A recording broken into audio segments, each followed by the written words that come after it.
Hello everyone. So in this video we will see the privileges of the president. So which article talks about the privileges of the president? That is article 361. It talks about the privileges given to the president. It not only talks about the privileges given to the president, but article 361 is also applicable for governor. So you can mention in your notes applicable for governor. Okay, so in fundamental rights you might have seen that there is article 14 which talks about equality before law, but article 361 is an exception to article 14. Article 361 is an exception to article 14 because president has got some special rights and immunities, and they are granted because they are certain important constitutional offices which has to function independently. So the office of governor and president, they are the highest constitutional offices. So they ताकि वो दोनों office जो है independently function कर सके, उस reason की वजह से इंडिपेंडेंटली फंक्शन कर सके एंड फ्रीली फंक्शन कर सके, उस रीज़न की वजह से दोनों ऑफिस को special right and immunities provide करता है constitution. So how will you define the word privilege?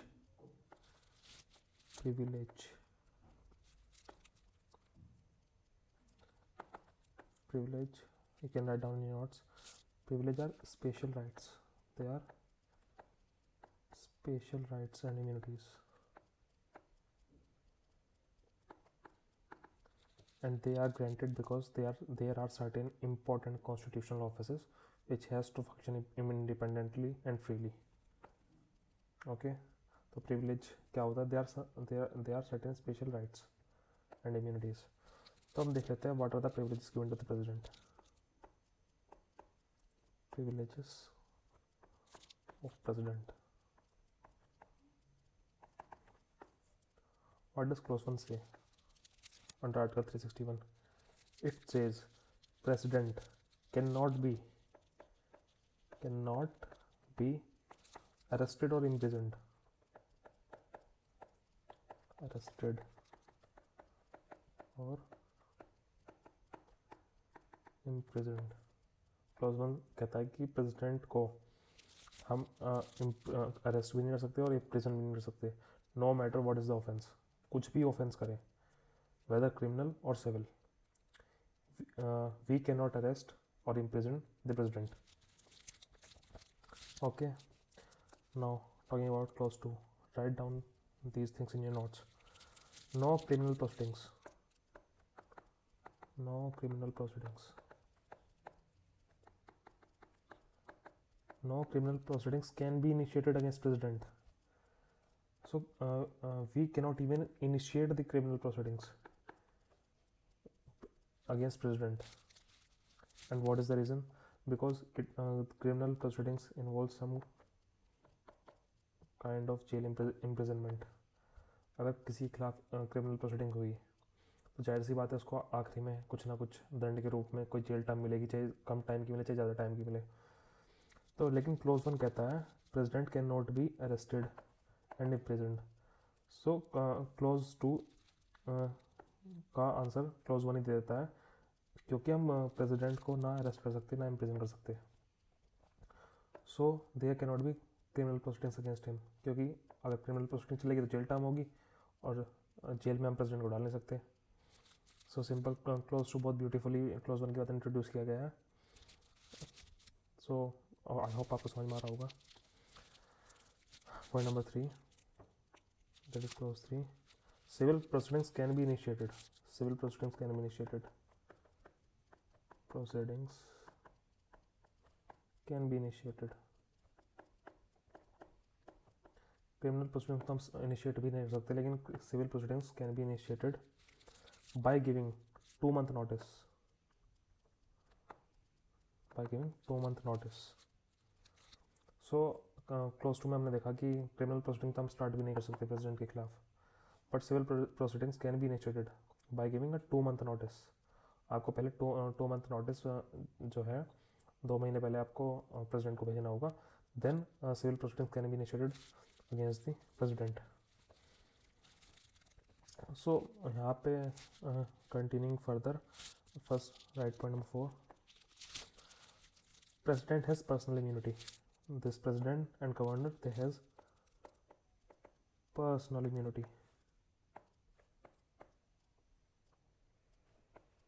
Personal immunity against legal proceedings for official acts undertaken by president.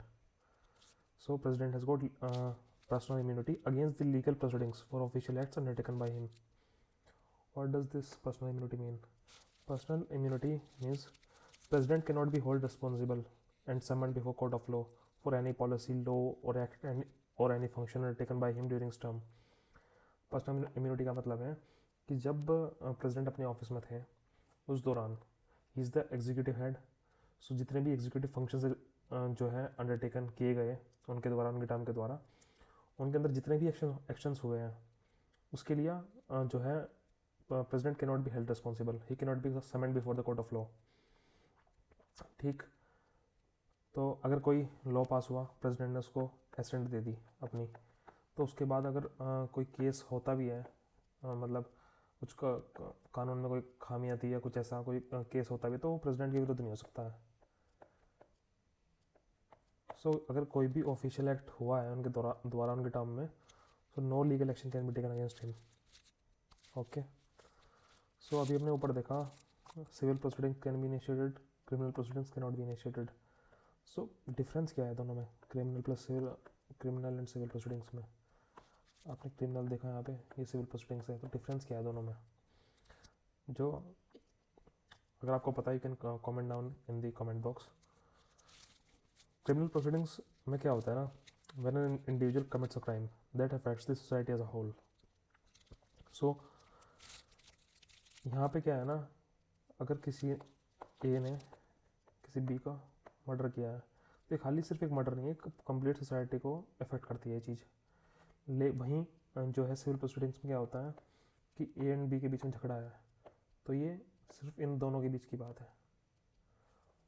For example यहाँ पे murder, criminal proceedings, criminal case में मान लो आपने murder कर दिया, यहाँ पे है प्रॉपर्टी डिस्प्यूट,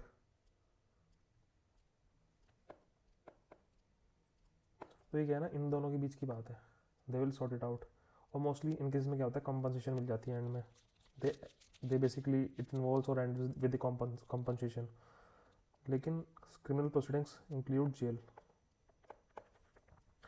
सो जैसे मैंने आपको बताया कि जब ए ने बी का मर्डर किया तो पूरी सोसाइटी में इफेक्ट करेगा, तो यहाँ पे स्टेट जो है इन्वॉल्व हो जाती है. स्टेट कैसे इन्वॉल्व होगी? It is a duty of the state to get this person being awarded the jail term. इसको कुछ ना कुछ सज़ा मिले, ये स्टेट की जिम्मेदारी बन जाती है यहाँ पर. तो इस केस में स्टेट भी इन्वॉल्व हो जाती है. So it and with the jail, some kind of imprisonment और some kind of punishment it involves. ठीक है, ये दोनों में बेसिक डिफरेंस है. तो जैसे मैंने आपको बताया कि it involve some kind of punishment, तो हमने क्या क्लॉज 1 में देखा था, president can not be arrested और इम्प्रिजन्ड. तो यही रीज़न है कि no criminal proceedings can be initiated against the president. Okay. So this is the basic difference. And एक चीज़ और, अगर मान लो प्रेसिडेंट ने किसी को मार दिया when he was in the office और he was enjoying his term, उसके बाद अगर वो रिटायर हो जाते हैं, उस वक्त भी कोई वी कैन नॉट अरेस्ट और imprison him because the action was done when he was in the office of the president. ठीक. तो ऐसा नहीं है कि मतलब आज जो है प्रेसिडेंट रिटायर हुए, कोई भी ऑफिशियल एक्ट उनके द्वारा किया गया, अब रिटायर होते ही ऑफिस से जो है उनको हम पकड़ ले, नहीं, हम उनको अरेस्ट नहीं कर सकते, ना इम्प्रिजन कर सकते. तो no criminal proceedings can be initiated against the president. Okay. So और किसी को प्रिविलेज दी गई है, अगर आपको पता है, you can comment down below किस आर्टिकल के अंडर और लोगों को प्रिविलेज दी गई है. मैं यहाँ पे लिख देता हूँ ऐसे, article 105, Article 105 talks about the parliamentary privileges. Parliamentary privileges, and they are applicable to Parliament, MPs, Council of Ministers, Attorney General, and parliamentary committees.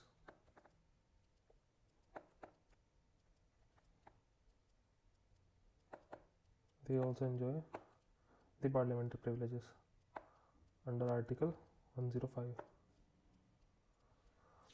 So that's all for the privilege of the President. Thank you so much.